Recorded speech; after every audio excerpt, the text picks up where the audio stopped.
Salaman Pak Mahfud, setuju. Salaman dia. Tanda tangan surat, masih ada suratnya di saya sekarang. Pak Prabowo itu sejauh pengetahuan saya, kita ini kan temennya Gus Dur. Iya. Kalau Gus Dur tuh selalu ngajarkan dalil pesantren itu mala yudroku kulluhu la yudroku kulluhu. Kalau engkau tidak bisa lakukan semuanya, lakukan mana yang bisa kau lakukan. Kalau kamu tidak bisa ngambil seluruhnya, misalnya tidak bisa mengambil jabatan presiden, apa, tapi kan tidak harus jadi presiden untuk berbuat baik. Ada sisa-sisa, ada ruang yang bisa kita lakukan. Nah itu kan dulu saya selalu ditempa dengan dalil gitu dulu sama Gus Dur. Jangan pernah berhenti, karena kalau kamu kalah di satu babak lalu berhenti, padahal masih banyak tempat-tempat lain toh. Ini kan soal kecil aja, atau soal satu kotak tertentu aja yang dimana kita kalah. Tapi kotak besarnya itu negara kesatuan Republik Indonesia yang harus jalan. Bahwa Pak Prabowo terpilih ya silahkan diatur, dan saya kira saya punya keyakinan gini Pak, kalau orang bisa sampai menjadi presiden atau menjadi calon presiden, menjadi calon wakil presiden, pasti orang hebat lah. Iya toh Pak? Nah mungkin kalau orang abal-abal gitu bisa jadi itu. Entah hebat karena modalnya, entah hebat karena otaknya, entah hebat karena patternnya dan sebagainya. Itu pokoknya orang hebat. Nah karena orang hebat ini, ya mari kita silahkan atur dengan kehebatan Anda, tapi jaga negara ini dengan sebaik-baiknya. Nah oleh sebab itu ya kita berharap Pak Prabowo bisa menegakkan hukum ini seperti janji-janji kampanyenya sejak tahun 2014. Saya dulu kan teman di 2014. Ketika orang semua dukung Jokowi, saya dukung Prabowo waktu itu kan. Karena dan saya pendekatannya sama dia strukturalis saya Pak. Saya pendekatannya pembersihan pejabat dan struktur kan gitu. Kalau Pak Jokowi kan populis, bagus juga, tapi rakyat waktu itu milih Pak Jokowi ya udah saya bilang. Tapi saya pendekatannya cara memandang penegakan hukum dan Pak Prabowo di 2014 itu sama.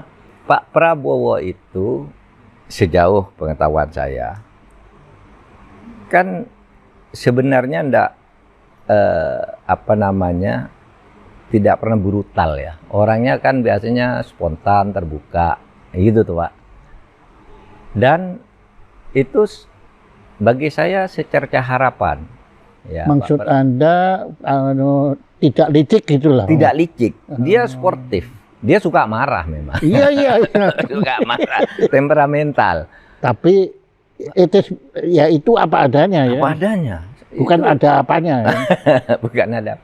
Sejak saya jadi bersama dia waktu tahun 2014 itu kan, ketika saya mau jadi ketua tim suksesnya waktu itu kan, saya ketemu di Halim, di VIP Halim waktu itu. Dia mau kemana, kami ketemu di sana ngobrol berdua.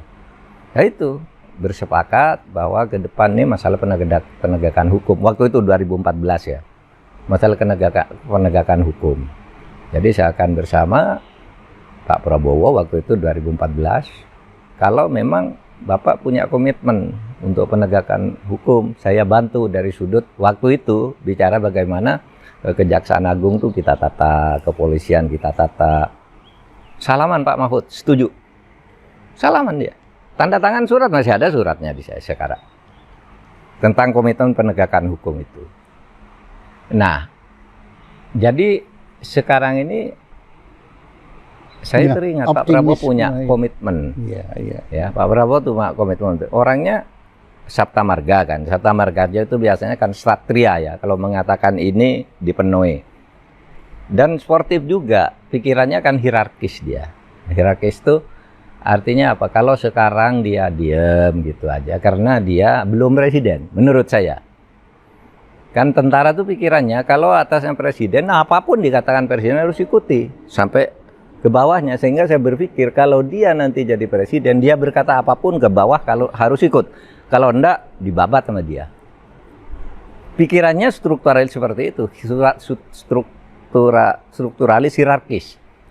Oleh sebab itu, dengan saya juga saya mencatat ketika saya jadi Menko Polhukam, secara struktural kan saya di atas Pak Prabowo. Pak Prabowo Menhan, saya Menko kan. Dia korek Pak. Kalau saya bilang Pak Menhan, saya ada perlu, siap saya menghadap Bapak. Saya mau ke kantornya enggak boleh. Nggak Pak Prabowo, enggak katanya. Pak Mahfud atasan saya yang ke sana.